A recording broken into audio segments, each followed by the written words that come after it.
শীতের আরও খবর জানাতে লালমনিরহাট এবং গোপালগঞ্জ থেকে যুক্ত হচ্ছেন আমাদের সহকর্মীরা। শুরুতেই চলে যাচ্ছে লালমনিরহাটে, সেখান থেকে যুক্ত হচ্ছেন সহকর্মী মাহফুজ বকুল।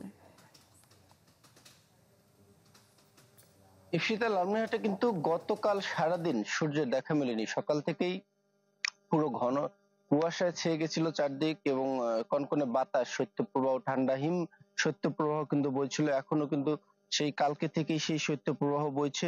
যদিও বা কালকে সারাদিন ঘন কুয়াশার কারণে অনেকটা মেঘলা আকাশের মতো মনে হচ্ছিল। আজকেও এখন পর্যন্ত সূর্যের দেখা মেলেনি, যদিও বা আজকে কুয়াশা কম, তবে হিম বাতাস সেটি কিন্তু রয়েছে। হাড় কাঁপানো যে শীত, যেটিকে আমরা বলি, সেই এই হিমবাহ বাতাসে কিন্তু মানুষের আসলে খুব দুর্বিষহ অবস্থা হয়ে পড়েছে। যদিও বা আজকে কুয়াশার পরিমাণ কিছুটা কম।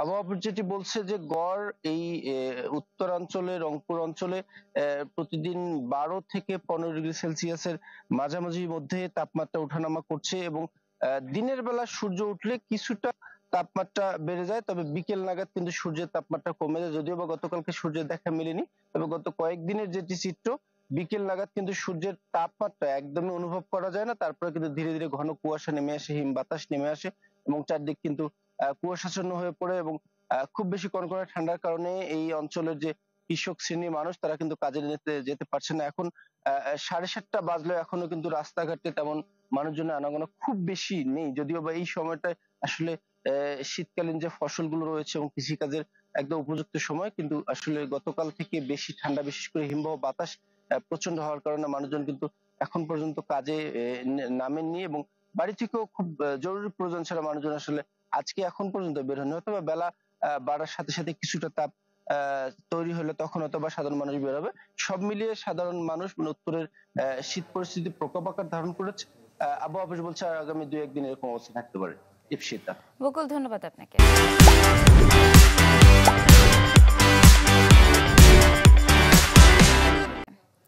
শীতের সাথে বাড়ছে কুয়াশা, সেই সাথে সড়ক মহাসড়ক হয়ে উঠছে অনিরাপদ। আরও খবর জানাতে গোপালগঞ্জ থেকে সরাসরি যোগ দিচ্ছেন সহকর্মী বাদল সাহা। বাদল।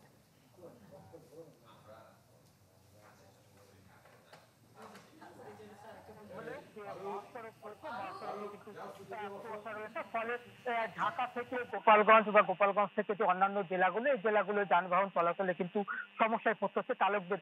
আর বিশেষ করে যারা দূরবর্তী যে গন্তব্যে যারা যাচ্ছেন, তারা কিন্তু এই শীতের যে কুয়াশা এবং যে শীত, এটি উপেক্ষা করে তারা এই বিভিন্ন স্থানে তারা কিন্তু যাতায়াত করছে।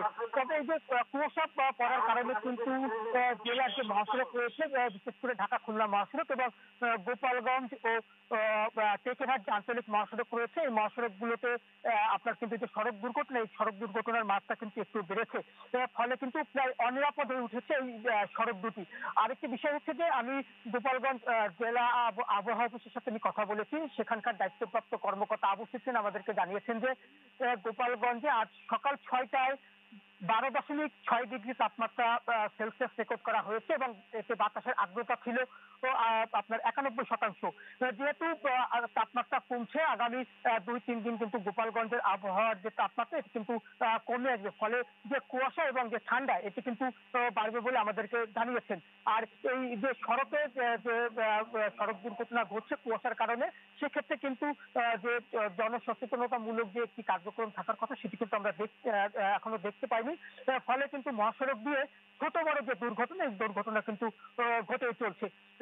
ফলে যে যারা চালক রয়েছেন তাদেরকে কিন্তু যারা বিশেষজ্ঞ রয়েছেন তারা কিন্তু বলছেন যে ঘুম চোখে এবং যদি কুয়াশা বেশি থাকে তার মধ্যে গাড়ি না চালানোর জন্য কিন্তু পরামর্শ দিয়েছেন।